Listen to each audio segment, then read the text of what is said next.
Most people scroll past ordinary houses. I look at them and see cash flow machines. This one, it cost £180,000, and right now, every single month, it deposits £850 in pure profit after the mortgage, after management fees, after every bill is paid. I'm going to show you every single number, not a polished highlight reel. The real deal, what I paid, what I spent, what broke during the renovation, and exactly what lands in my account each month. A lot of people assume you need a multi-million-pound portfolio before any of this makes sense. What if I told you that a single, ordinary semi-detached in a decent suburb of Nottingham is generating a return that most ISAs and savings accounts can't touch? Today, we're lifting the bonnet, every part of the engine. Stick around because the numbers get very interesting. Let's start where every deal starts, the property itself. From the outside, it was a perfectly ordinary 3-bedroom, semi-detached in a decent, but not glamorous, a suburb of Nottingham. On Rightmove for offers over £175,000. Been sitting there 6 weeks. So why hadn't it sold? Because it was tired. The decor was stuck in the 1990s. The kitchen was functional but dated. Most buyers walked in and saw a project, maybe £10,000 to £15,000, just to modernize. They saw work, they saw expense, they saw a headache. I walked in and saw numbers. I didn't see a family home. I saw a blank canvas for a high-yield multi-let, what we call an HMO, a house in multiple occupation.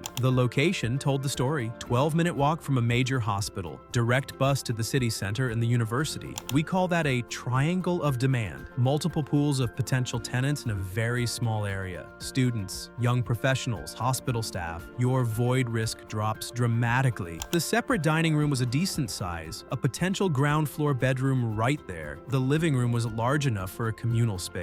Upstairs, 2 big doubles and a box room. Off-street parking for 2 cars, a huge bonus. I wasn't looking at the floral wallpaper or the avocado bathroom suite. I was looking at square footage and what it could become. This was a classic case of a property whose value wasn't in what it was, but in what it could be. Most investors skipped right past it. For me, it was a diamond in the rough. Now let's get into the numbers, and I mean all of them. Real property education isn't about glossy after photos. It's about understanding the cold, hard costs of the before. Purchase price. It was listed at offers over £175,000. The property had sat on the market, the agent was motivated, and I used the condition of the house as my negotiation lever. We agreed on £180,000, conditional on taking it off the market that day. Fair price for what it was, but buying the house is just the first check you write. Here's what I call the money in stack, the total capital you need to deploy before you see a single pound of return. Deposit, 25% on a buy-to-let mortgage. That's £45,000. Then stamp duty.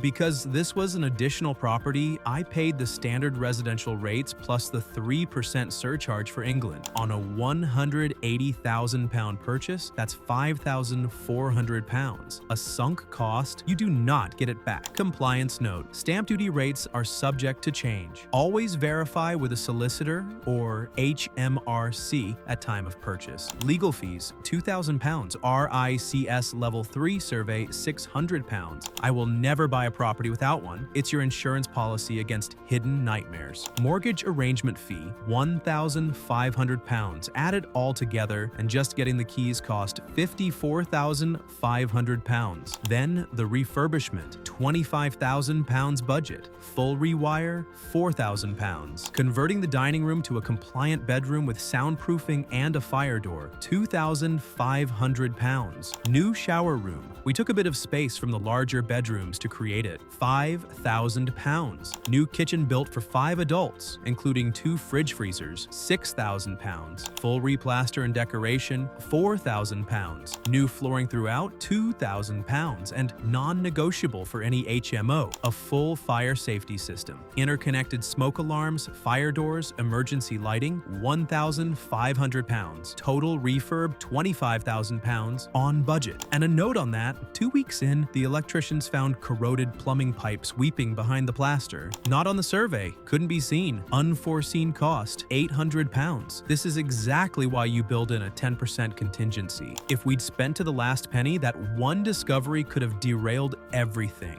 The buffer absorbed it and we moved on. So here's the number that matters most in this entire video. Total capital employed. 54,500 pounds in buying costs plus 25,000 pounds refurb. Grand total, 79,500 pounds. Write that down. Everything we measure from here is against that figure. 6 weeks from keys to move-in ready. Like any renovation, it had its moments. But the big strategic call was the second bathroom. Expensive? Yes, but it was the key to the whole model. A 5-bedroom house with 1 bathroom attracts lower rents and higher tenant turnover. Add a second, high-quality shower room and you immediately move the property into a more professional bracket. You attract tenants who appreciate quality and will pay for it. Spending money to make money, the cleanest example of it. The finished product, a bright modern hallway, a communal living room with sofa, TV, and dining table, a kitchen built for 5 adults, dedicated cupboard space per person, 2 fridge freezers, 5 bedrooms, clean, neutral, fully furnished, double bed, wardrobe, drawers, desk, move in with a suitcase. The tired family house was gone. In its place, a purpose-designed, high-performing asset. Right, we've spent the money. So, how does this property generate 850 pounds of pure profit every single month? Let's build the income statement. 5-bedroom professional HMO. Rooms priced by size. The 3 larger rooms, 575 pounds per month each. The 2 slightly smaller, 525 pounds per month. Bills included, standard for this type of let. All 5 rooms let within 10 days of listing on Spare Room and Facebook. Total monthly income, 2,750 pounds. Gross annual rent, 33,000 pounds. A fantastic number, but, and this is where most people make the mistake, it's not what you earn, it's what you keep. Compliance note, rental figures are illustrative of this specific case study. Individual results vary depending on location, specification, and market conditions. Now the expenses. Mortgage, 135,000 pounds interest only at 5.5%. Monthly payment, 618 pounds and 75 pence. Specialist HMO management at 12% plus VAT, 396 pounds per month. That's the fee that buys back my time and keeps everything professionally managed. Then the bills I cover as landlord, council tax band D, 180 pounds. Gas and electricity, 300 pounds. Water, 50 pounds. Broadband, 40 pounds. Total bills, 570 pounds per month. HMO landlord insurance, 40 pounds. And finally, the expense most investors skip and later regret, a 10% contingency for voids and maintenance. 275 pounds per month straight into a separate account. Total monthly costs, 1,899 pounds and 75 pence. Now subtract that from 2,750 pounds. The answer is 850 pounds and 25 pence. After everything, that is the power of a well-executed strategy. So the numbers work, but why does this strategy work so well? And how do you apply it yourself? This wasn't luck. It was a deliberate model from day one. Compare it to a standard family let. If I tidied this house up and rented it to a single family, I'd have been lucky to achieve 950 pounds a month. After the mortgage, insurance, and management fees, the cash flow would have been 50 pounds to 100 pounds a month. Maybe. That's a terrible return on 79,500 pounds of invested capital.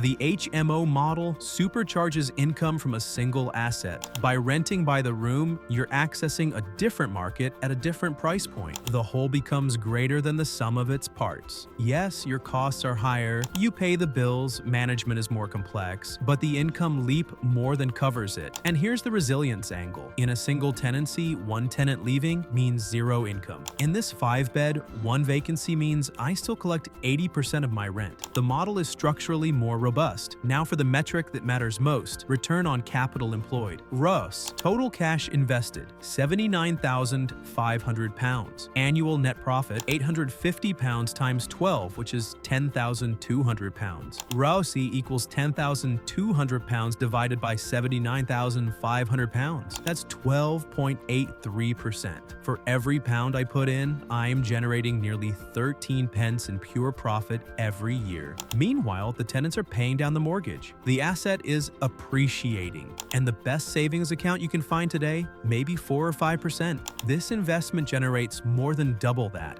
year after year. That is what making your money work for you actually looks like. So there you have it, the complete unvarnished breakdown. A 180,000-pound house, 79,500 pounds of total capital employed, a 5-bedroom professional HMO generating 2,750 pounds gross rent per month. After every cost, mortgage, management, all bills, and a contingency, 850 pounds of net profit lands every single month. ROI over 12%. This didn't happen by accident. It was the result of a clear strategy. Finding the right property in the right area, seeing what others missed, and knowing the numbers inside out. The profit here wasn't made on completion day, it was made in the analysis and doing the work before placing the offer. To help you run your own analysis with confidence, I've put together a completely free UK property deal calculator. It's the same tool I use to stress test every single deal. The link is in the description. It's my gift to you for watching this far. If this was useful, subscribe. There are plenty more real-world case studies on the way.